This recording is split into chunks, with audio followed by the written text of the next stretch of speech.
Next topic is average revenue and marginal revenue. Now we have already gone with few terms right in the beginning of the chapter, that was demand function and a revenue function. Okay, so I am just going a small recap now. First of all, demand function.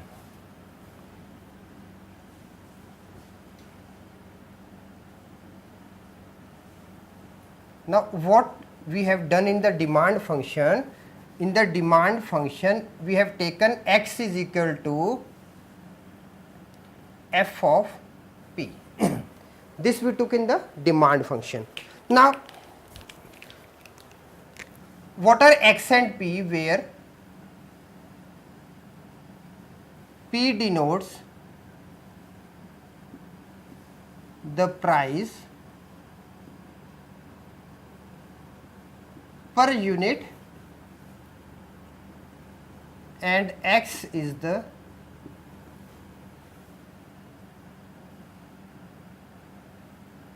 number of units demanded at that price. This we have already done it. This was demand function, x is equal to f of p. Now after that the second was revenue function.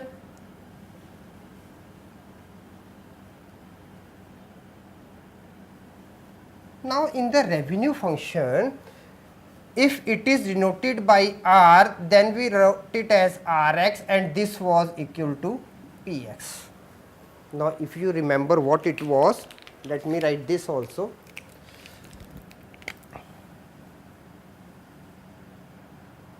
Where r is total revenue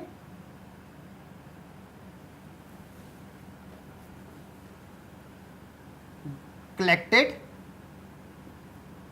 by selling,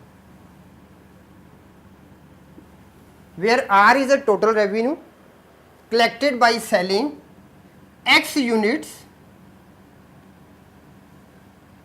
then r is equal to px.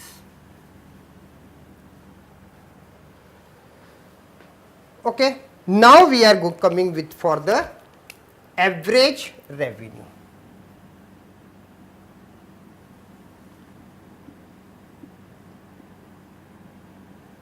Average revenue. So these two things what we have, I have written, that is a small recap for the demand function and the revenue function. Now both are correlated for the average revenue.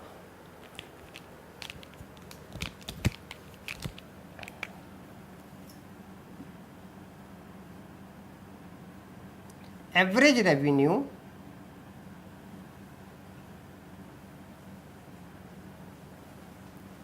denoted by AR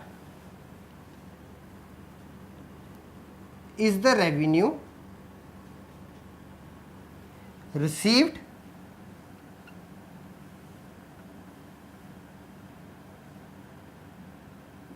per unit. Average revenue denoted by AR is the revenue received per unit. Okay. So now we can write it, AR is equal to total revenue divided by number of units sold, and this was R upon X. Now R upon X, to this what we can write it, R is what from this function, it is Px, so we can write it Px upon X and this becomes P. Is it clear? So